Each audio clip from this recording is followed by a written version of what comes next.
Assalamualaikum warahmatullahi wabarakatuh. Salam sejahtera untuk semuanya. Saya Pak Ali dari Insight Chamber, pembelajaran 2 sekarang. Kita lihat halaman berapa ini. Halaman 119. Oke. Untuk pembahasan yang lain, ini adalah playlistnya. Dengan playlist ini, pembahasan akan urut dan runtut. Ya, semua akan dibahas. Nah, linknya ada di kolom deskripsi. Silahkan lihat. Oke. Ini mengingatkan Pak Ali waktu kecil ini. Pak Ali itu dulu hobinya mulung barang terus dijual. Nah, ini ada kardus, ada apa, itu lumayan untuk jajan. Perhatikan gambar di atas. Pernahkah kamu menemui anak yang bekerja menjadi pemulung seperti di atas? Bukannya hanya menemui, ya. Pak Ali pernah melakukan ini, ya. Kita sering ya, kadang-kadang di tempat sampah kita, ya. Ada orang mencari barang-barang bekas, yaitu mereka adalah pemulung. Pernahkah kamu berpikir mengapa mereka bekerja di usia muda mereka? Bekerja di usia muda karena terpaksa, ya biasanya karena terpaksa, atau karena bisa karena terpaksa, karena mencari uang jajan. Kalau Pak Ali dulu alasannya adalah mencari uang jajan, uang jajan. Jadi kebetulan ada tetangga Pak Ali agak jauh gitu, buka usaha menerima barang bekas.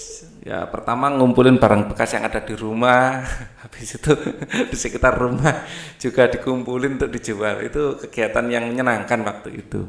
Ya, banyak temennya, semua seperti itu. Pernahkah kamu menemui anak ya? Pernah ya? Pernahkah kamu berpikir mengapa mereka bekerja di usia ini? Karena terpaksa, karena membantu orang tua atau mencari uang jajan ya. Terpaksa ini membantu orang tua. Orang tua. Ya.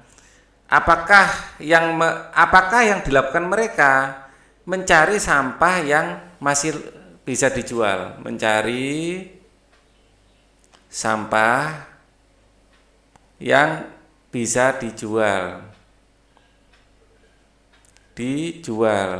atau masih memiliki nilai ekonomis, ya, memiliki nilai ekonomis. Ya, dulu ada kertas itu macam-macam, ada kertas kardus, ada kertas duplek, ada bekas buku, itu harganya beda-beda. Yang kertas kardus warna coklat itu paling mahal itu dulu, seingat saya.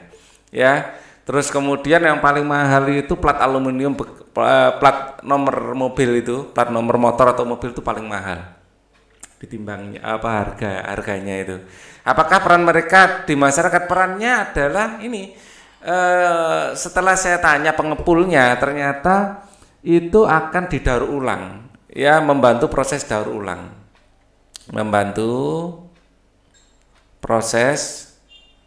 ya, daur ulang. Jadi besi-besi itu dilebur lagi, ya. Ya, logam akan dilebur lagi, misalnya kertas dijadikan produk lain, plastik akan dilebur jadikan produk lain, misalnya ember atau apa, itu banyak diambil dari plastik bekas. Terus kertas dilebur juga diolah lagi, kertas diolah menjadikan bentuk lain, ya, jadikan kertas lagi. Kemudian besi, logam dilebur.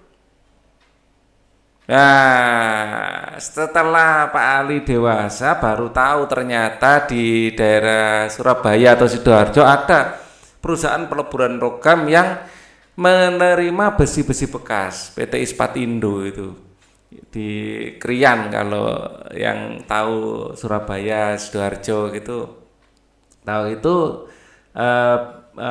perusahaan tersebut melebur, salah satunya adalah besi-besi bekas dijadikan beton, ya, beton bangunan rumah, ya. Jadi ini bagus untuk recycle, ya. Tahukah kamu bahwa beberapa anak pemulung tetap bersekolah? Ya, mereka tetap bersekolah. Mereka memiliki cita-cita seperti juga kamu. Bahkan ada beberapa pemulung yang telah mencapai cita-cita dengan gemilang. Ya. Pak Ali juga bekas pemulung berarti, ya. Oke, kalian diajar bekas pemulung ini. Aku sarjana pemulung. Wih, cakep ya. Namaku Wahyudin, biasa dipanggil Wahyu. Aku anak pasangan buruh tani. Aku tinggal bersama kelima saudara tiriku dan dua adikku. Selain orang tuaku, karena kemiskinan, tidak ada satupun dari kakak tiriku yang dapat menamatkan sekolah dasarnya. Aku pun terancam demikian karena kami tidak punya uang untuk sekolah. Tetapi aku bertekad, aku harus sekolah. Saat subuh aku pergi mengumpulkan sampah plastik dan kardus untuk dijual. Pekerjaanku ini disebut pemulung. Aku adalah seorang pemulung. Hasil dari memulung digunakan untuk membayar sekolahku. Aku memulung sejak usia 10 tahun saat aku duduk di kelas 4 SD. Untuk menamatkan sekolah dasar aku perlu tambahan biaya. Selain pemulung, aku pun mengembalakan kambing tetangga. Sewaktu SMP, aku berjualan gorengan. Apapun kulakukan agar aku dapat sekolah. Pada saat SMA, aku menjalani 7 profesi sekaligus agar aku tetap sekolah. Tetapi meski demikian, aku selalu dapat menjadi juara di sekolahku. Luar biasa ini. Ya. Pada tahun 2013, aku telah menyelesaikan kuliahku di Jakarta dengan tetap menjadi pemulung. Lalu aku mendapatkan beasiswa melanjutkan kuliah kembali di ITB. Wih, keren ini ITB, ini Institut Teknologi Bandung, yang kini hampir selesai. Aku bangga telah mencapai cita-citaku untuk terus sekolah meskipun dengan perjuangan panjang dan berat. Ya.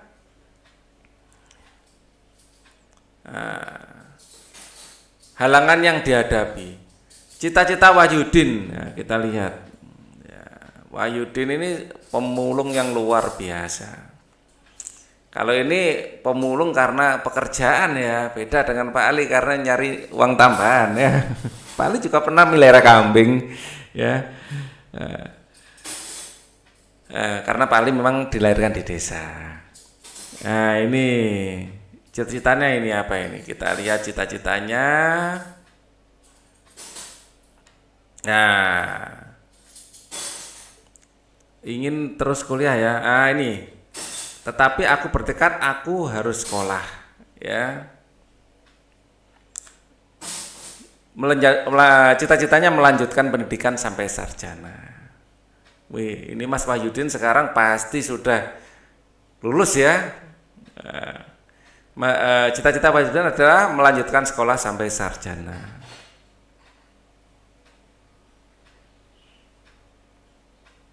Sekolah sampai sarjana.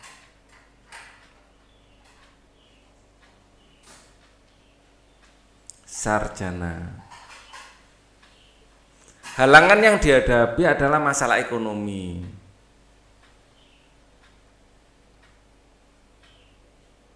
Yaitu kemiskinan, dalam tanda kurung kemiskinan ya. Nah, kemiskinan ini kalau dilihat dari cerita tadi apa ya? Pasti tidak ada yang ngajari toh, kakak-kakaknya kan tidak sekolah, ya, harus belajar sendiri.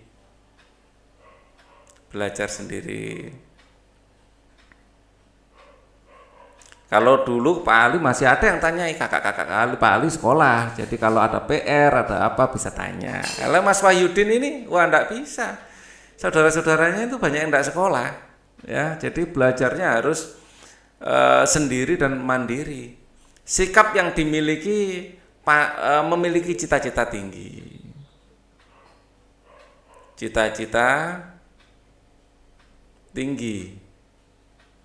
Kemudian pantang menyerah, ulet atau pantang menyerah.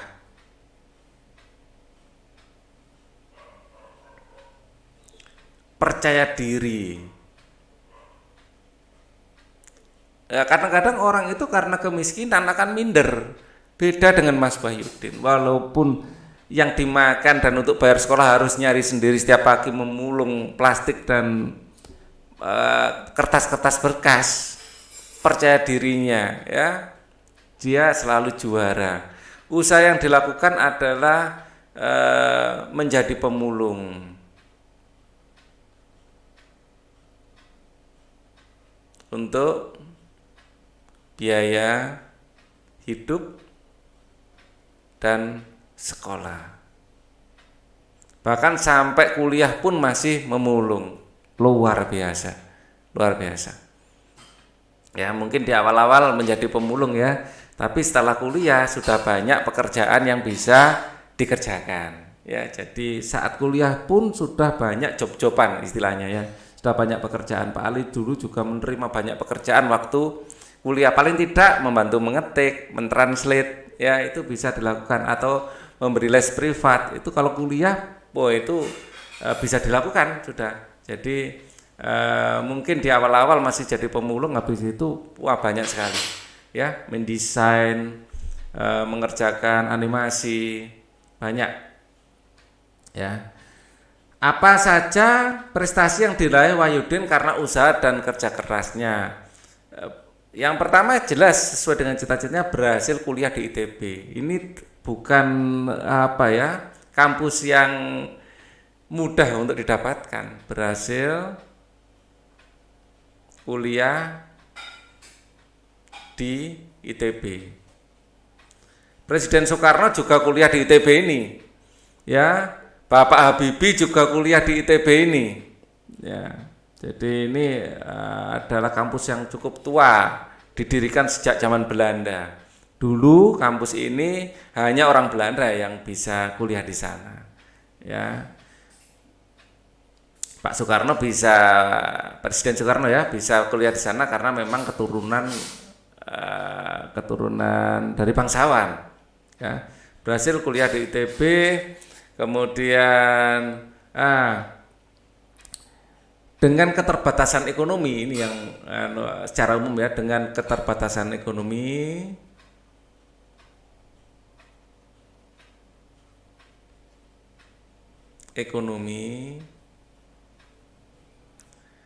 mampu ya menghidupi diri sendiri dan membayar mampu tetap bertahan dan berjuang ya, bahkan selalu mendapatkan juara ya di sekolah dalam pendidikan, dan tetap berprestasi.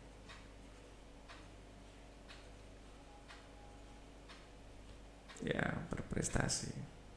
Memang sosok yang luar biasa. Apa kesimpulanmu terhadap usaha Wahyudin untuk meraih cita-citanya? Ya, ada pepatah mengatakan di mana ada kemauan di situ ada jalan. Sesuai pepatah, di mana ada kemauan di situ ada jalan.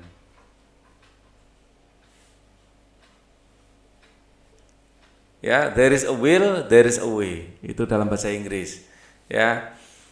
Kesimpulannya seperti itu. Apapun kesulitannya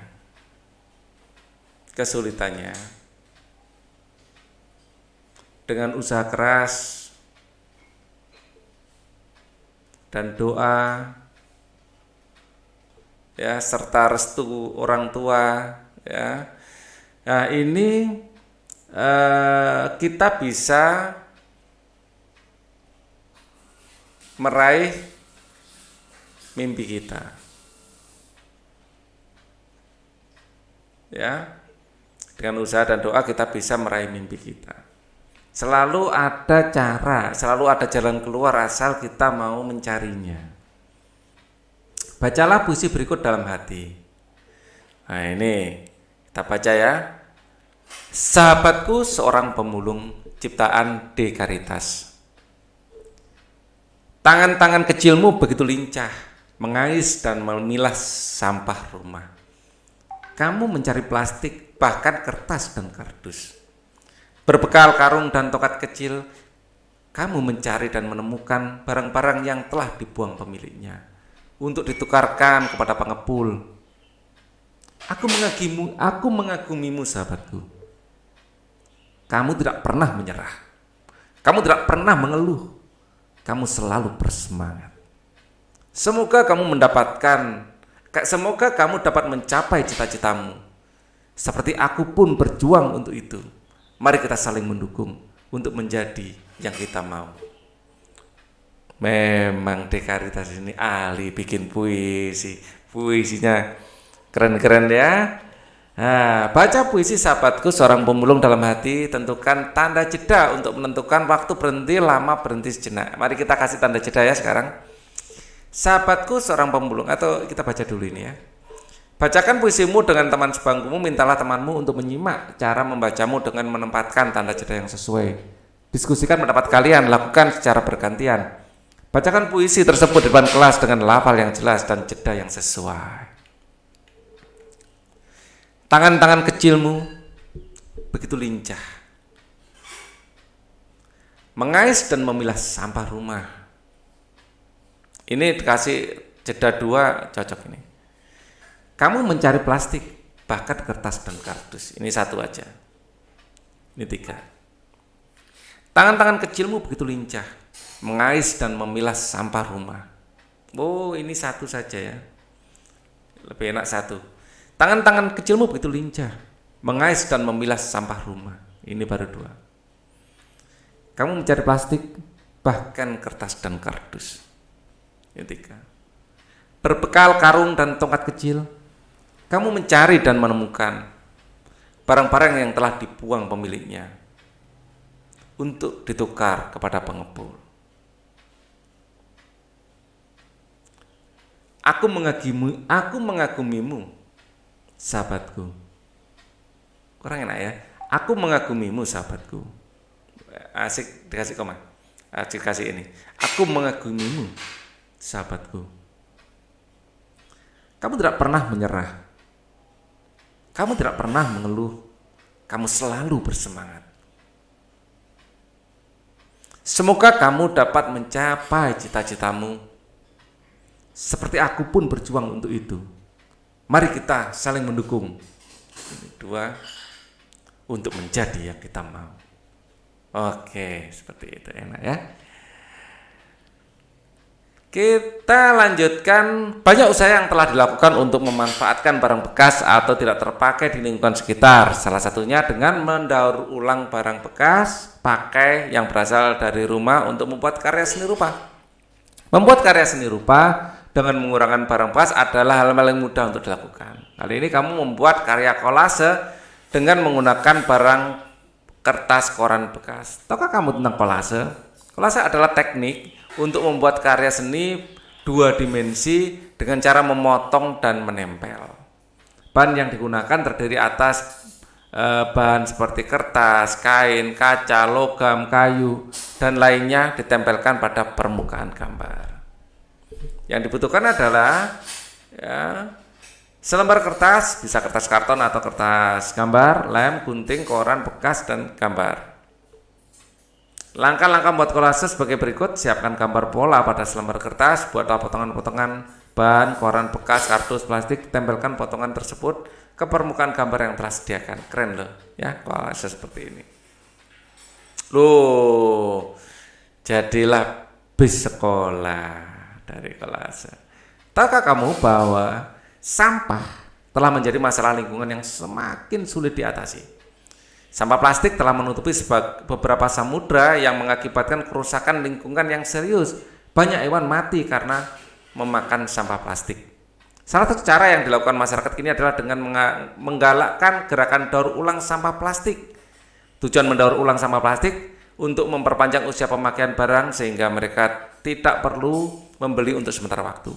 Dengan demikian, jumlah sampah plastik dapat dikurangi jumlahnya. Dengan melakukan penghematan penggunaan barang dari alam, kita telah melakukan usaha pelestarian makhluk hidup di sekitar kita. Ya, baru-baru ini Pak Ali melihat sebuah video yang sampah plastik itu dikompres atau dipres sedemikian rupa menjadi semacam batu bata. Ya, batu bata ini untuk membangun rumah. Ini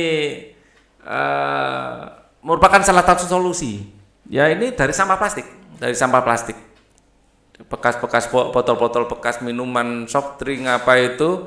Ya, ini ditekan, dikompres dengan ruka, agak dipanaskan ya sehingga uh, agak melengket gitu, terus dijadikan bangunan.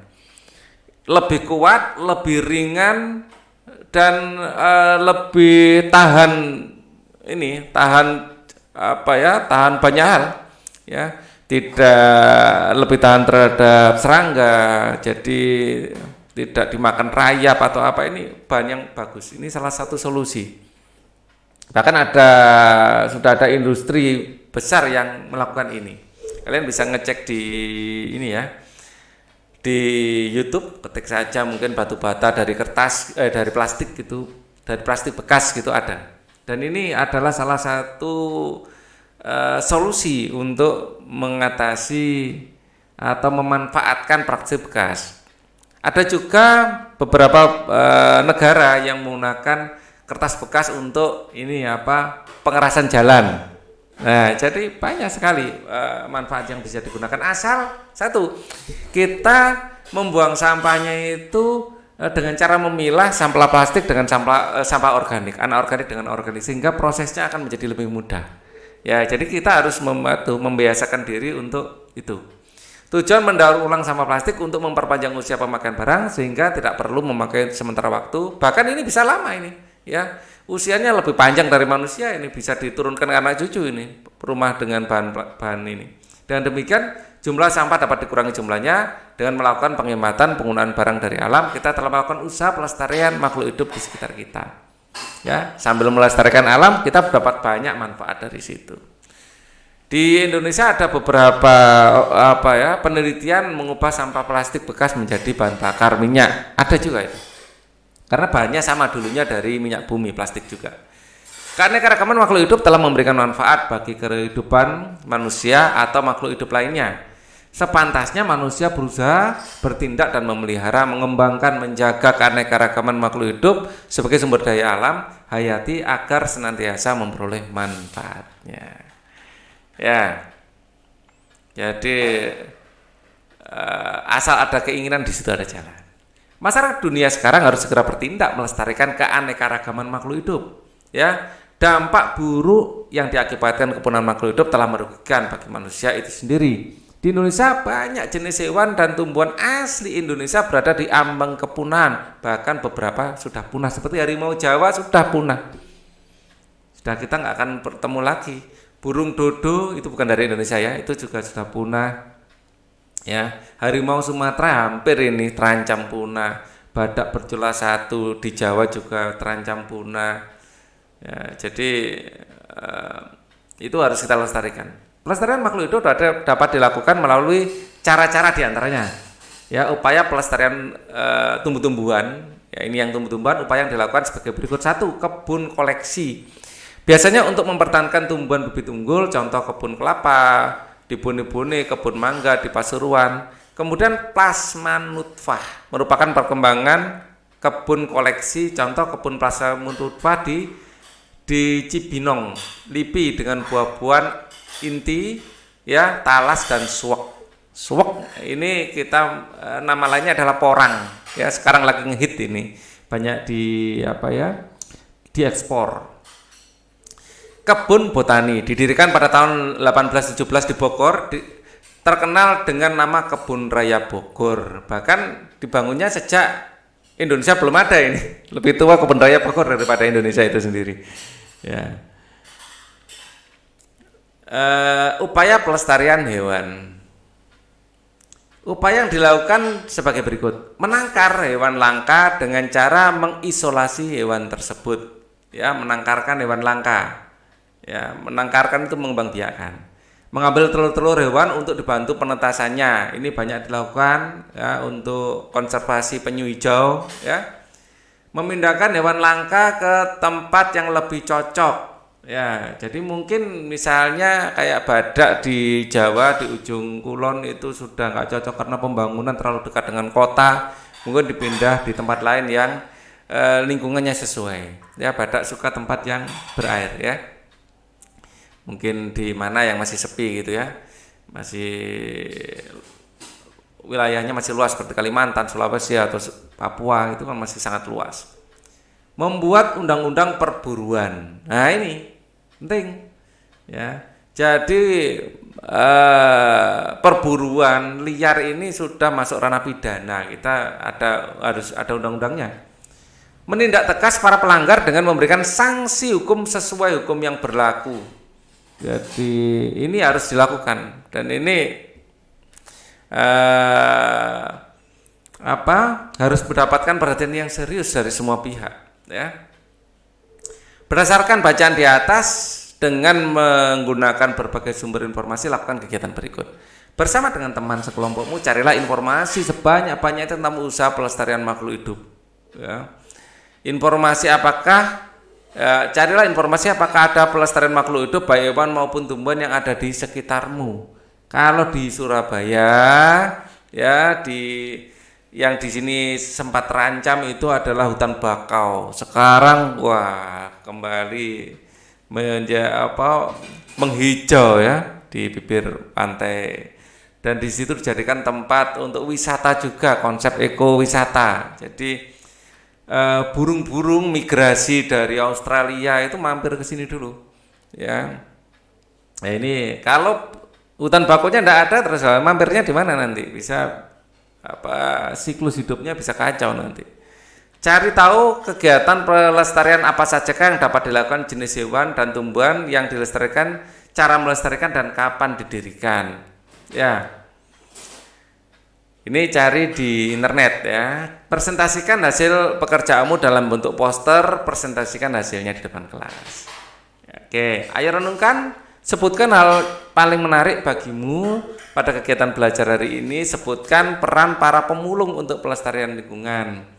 Ya, kita di sini memahami kehidupan pemulung ya. Jadi atau bukan pada pemulungnya sebenarnya, lebih pada bahwa di mana ada kemauan di situ ada jalan ya. Di mana ada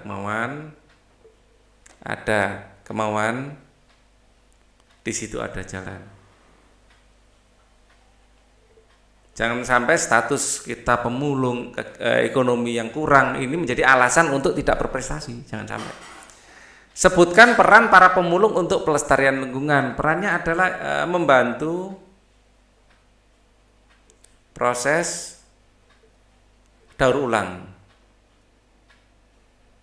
recycle, ya, daur ulang barang-barang bekas menjadi barang yang bernilai ekonomi tinggi.